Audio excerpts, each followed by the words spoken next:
Math 3, Unit 4. We're going to call this 4.9 or Section I. Today we're talking about inverse functions.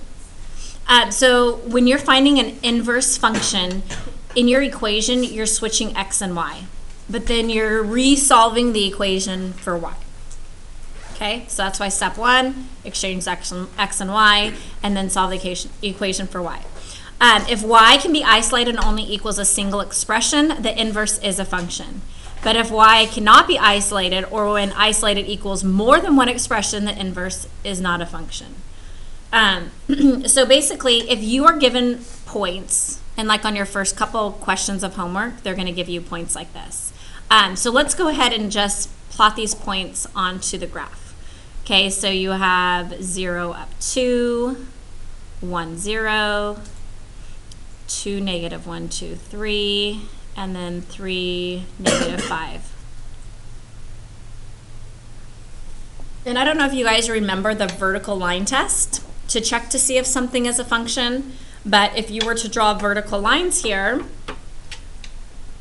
it would never hit more than 2 points at the same time, and so it's a function. Do you guys remember that? A little bit back from Math 1 maybe? Inverse functions are when we exchange x and y. So if I'm going to do the inverse of this function, x will be 2, y will be 0. So all I'm doing is flipping around these points. So we have 1 and 0. Oops, sorry. I mean 0 and 1. I know. See? Oh, no, that's another one. And then the next one would be negative 3 and 2. And then we have negative 5 and 3. And so if we go and plot these points, so 2 up 0, and then 0 up 1, and negative 3 up 2, and negative 5 up 3.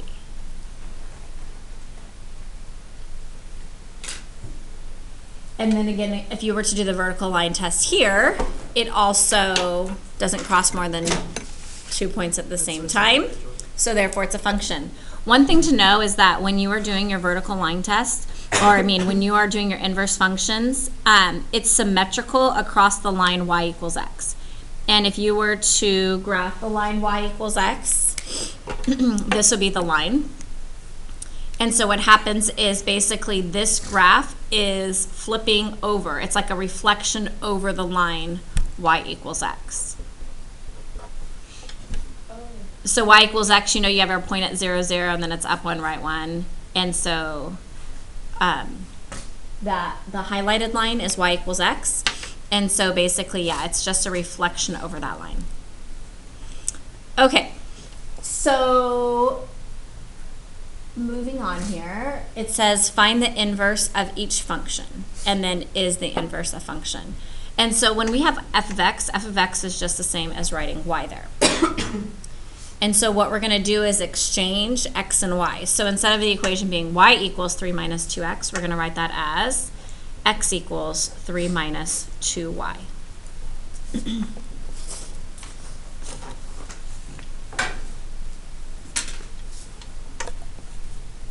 Do you guys need it a little bit bigger? Yeah?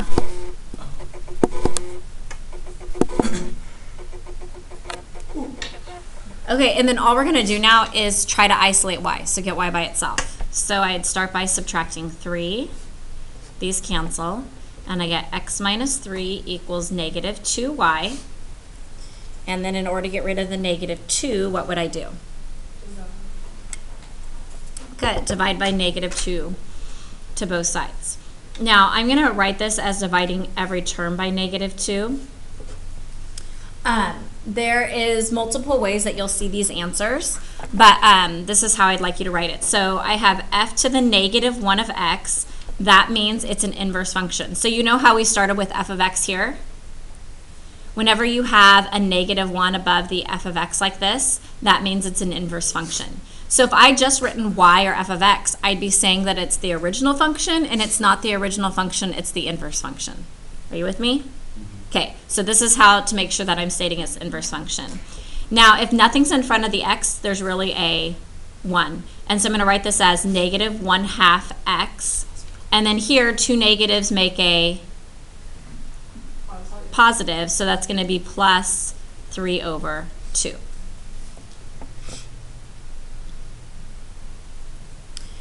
Do you guys know what kind of equation, what kind of graph this would make? Do you see how there's just one x? So that's like basically y equals mx plus b. What kind of graph is y equals mx plus b? A line. A line. So would a line be a function? Yes. And also when we talked about it up here, it says if y can be isolated and only equals a single expression, the inverse is a function. And so this is a single expression. And so yes, this is a function. I'm going to put yes, inverse is a function, so I know what I'm talking about. So there's 2 parts to your answer, finding the inverse and then stating whether or not the inverse is a function.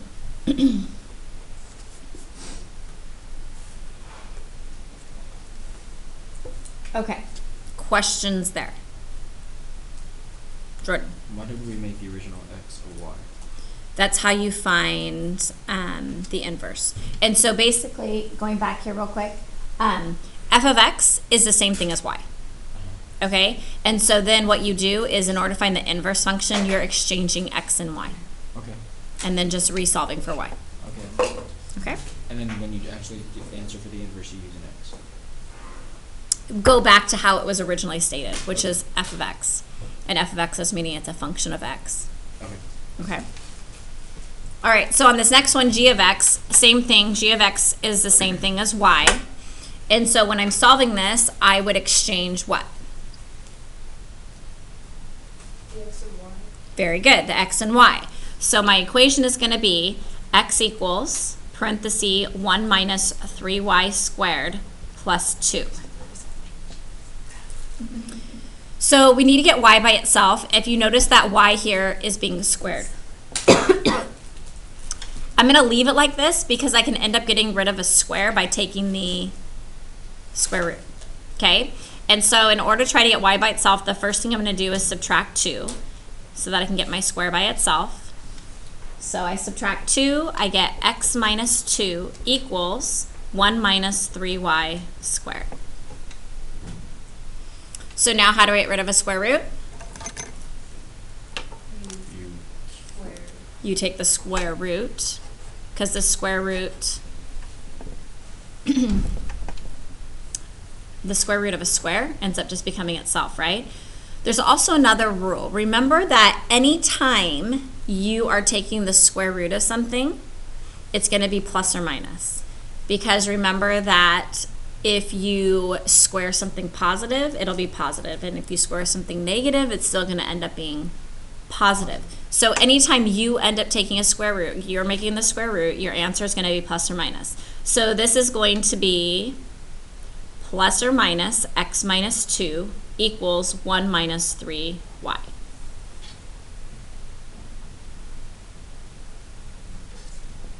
So right now, by me doing that, I know that this answer is not going to be a function. Because how many answers am I going to get here? 2. Good. And remember back here, it says that when isolated, if it equals more than one expression, the inverse is not a function. Okay, so the fact that this is plus or minus, I know that the inverse is not a function.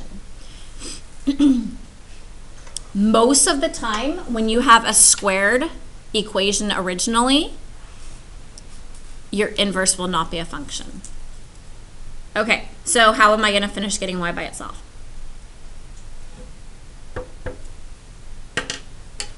Okay, good. So I'm going to subtract 1. So I'm going to write this as plus or minus root x minus 2 minus 1 equals negative 3y. And then what would I do? Divided by 3. Good. And we could set this up as 2 different equations again if we want to. Or I could just divide by negative 3. Do you guys have a preference? Okay, I'm just going to put negative 3 on the bottom. So when I write my answer here, how am I going to write it? Since my original equation started with g of x, how would I write my inverse? g Good. G negative 1 of x equals, and we have plus or minus square root of x minus 2 minus 1 all over negative 3. Okay, and again, we already talked about, but we're going to put no, inverse is not a function.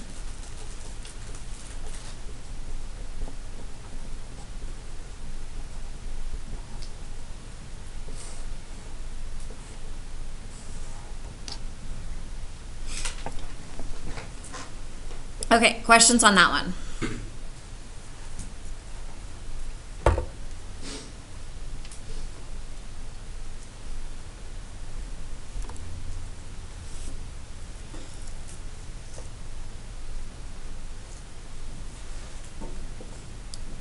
Okay, this next question, I would recommend putting a little star by it. The reason is that you are going to see something very similar to this on your test. So you want to make sure you completely understand this example. Okay? So again, if I'm finding f to the negative 1 of x, that means find the inverse. And so this basically means it is y. And so what will I do? Exchange x and y. Good. And so we're going to have our equation will be x equals 3 root y plus 1. Okay, now what will I do? How do we get y by itself? I could divide by 3, and that is up to you, okay? I'm going to go ahead and leave the 3 here for a minute. So what I would do is I'm going to square both sides, and again, you don't have to do it this way. And I would get x squared equals, and then I have to square 3, so that makes what? 9. And then we just have in parentheses y plus 1. Again, if we're trying to get y by itself, there's multiple ways I could do this one, but what would you guys do? Yeah, I think go ahead and distribute the 9 through. Again, you don't have to do it exactly that way. So you could have divided by 9 at that point if you want to, but we get 9y plus 9. Then what would I do next? Subtract. Good. Subtract 9 to both sides. This cancels. So I have x squared minus 9 equals 9y. And then what would I do? Divide by 9. And so we are going to write our answer as what? F to negative 1x. Good. F to the negative 1 of x equals x squared minus 9 all over 9. And there's multiple ways of writing that answer. You could have written that as 1/9 x minus 1 if you wanted to write it as 2 separate fractions. Okay, so do you think this one, the inverse, oh, actually, we're going to kind of go backwards. I didn't even ask you if the inverse is a function or not. But the inverse actually is a function. Do you guys, what kind of graphs do you get from x squared? A parabola, right? A U-shaped graph. And is a U-shaped graph a function? Yes. Yeah. Okay, it would pass the vertical line test. Do you remember what kind of, what this looks like? The square root of x plus 1? What kind of graph that is? The V. That's absolute value. So this one is your half of a sideways parabola. So remember on this one that you can't get a negative under the root. And so this domain, x has to be greater than or equal to negative 1. Because if we had anything less than negative 1 in there, you would get a negative under your root, which is no solution or not a real answer. Okay, what is the vertex on this one? Do you guys remember? Negative. Negative 1, 0. So negative 1, 0. And we could, we could do a lot more work in finding out specific points, but this graph basically looks like that.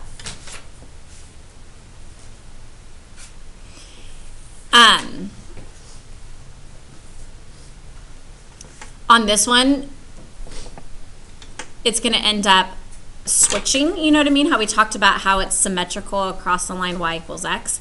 And what ends up happening is that this graph ends up being somewhere like this. Your inverse function. And we could plug in points if we wanted to. This was my f of x original function. This is my f to the negative 1 of x. Now, one other question it asked in the problem here is to find its domain. At this point, when I exchanged x and y, this has x equals 3 square root of y plus 1. Now, the answer to x cannot be negative, because if it was negative, it wouldn't work here, right? Because your square root always has to be positive. And this is something important to remember because it's going to ask in your test too. But on this equation, your domain has to be, x has to be greater than or equal to 0. Okay? And the reason is, if we go back to when we exchanged for our inverse and we had x equals 3 root y plus 1, so I'm just kind of writing it right here, x has to be greater than or equal to 0 in order for it to work, because we can't get a negative answer for x. And so that is your domain of your inverse. Do you have any questions? Okay. So, flipping it over. Oh, do you need me to go back? Yeah, I just need another domain. Okay, thank you. Mm-hmm. Okay, so here, let me make it smaller. Okay, so in order for a function f to have an inverse that is also a function, the graph of s must pass the horizontal line test. So you know how we had the vertical line test? We now have the horizontal line test. You're going to use the horizontal line test for inverse functions. So if you have your regular function, if you look here, the function itself passes the vertical line test. So the function is, the original function is a function, okay? The horizontal line test is if I were to draw a line here, making a horizontal line, do you see how it crosses through 2 points? That means that the inverse is not going to be a function.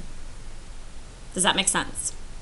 So in order to check to see if the inverse is a function, you would draw a horizontal line through the function, and if it touches more than 1 point when you draw the horizontal line, the inverse is not a function. So all I'm going to write is inverse is not a function.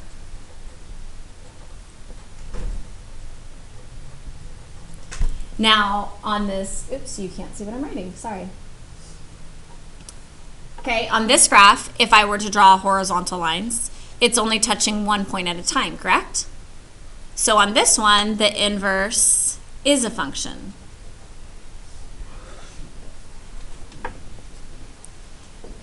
So if you are just trying to find if the inverse is a function or not, you don't even have to find the inverse. You only have to be able to do the vertical line test. Not the vertical line test, the horizontal line test. Thank you. You knew what I meant. I'm just so used to saying vertical versus horizontal.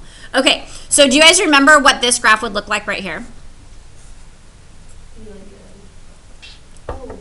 It's kind of almost like that S-shaped graph. And so this vertex is at what?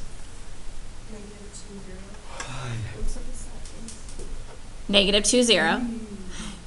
So negative 2, 0. And then we could find like our y-intercept. How do you find your y-intercept? Do you guys remember? 0 for x, good. So y equals the cubed root of 0 plus 2. So y equals the cubed root of 2. And so in your calculator, if we typed in the cubed root of 2, that equals approximately 1.3. Okay, and so if we go up 1.3, there's a point right here. And so this would curve like this, and then it goes down and curves like that. Would this pass the horizontal line test? Yeah. Good. Yes is correct. So I'm going to put that the inverse, what? Is a function. Good.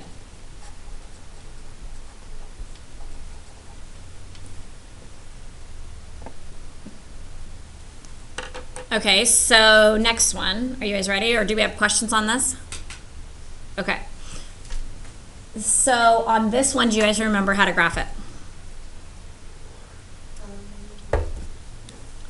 Okay, I'm sad, but that's okay. So first of all, remember, once it's been factored like this, we set each of our factors equal to 0. And so this one would just be x equals 0. And then when I set this equal to 0, I'd get x equals what? -4 and Positive 4.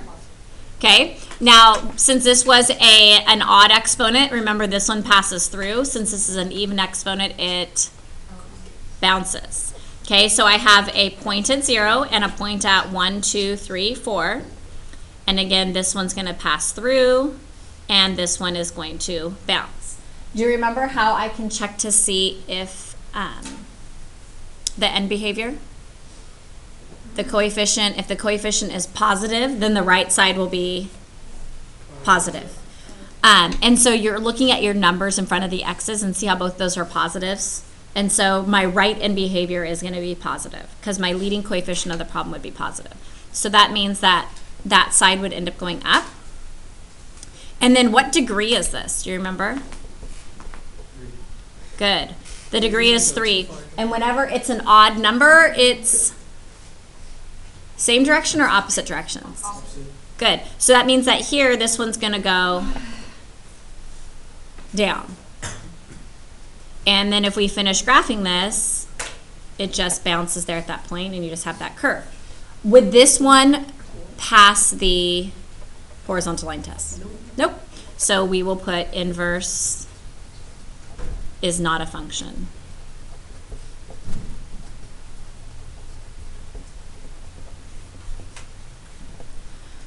Okay, are there any questions?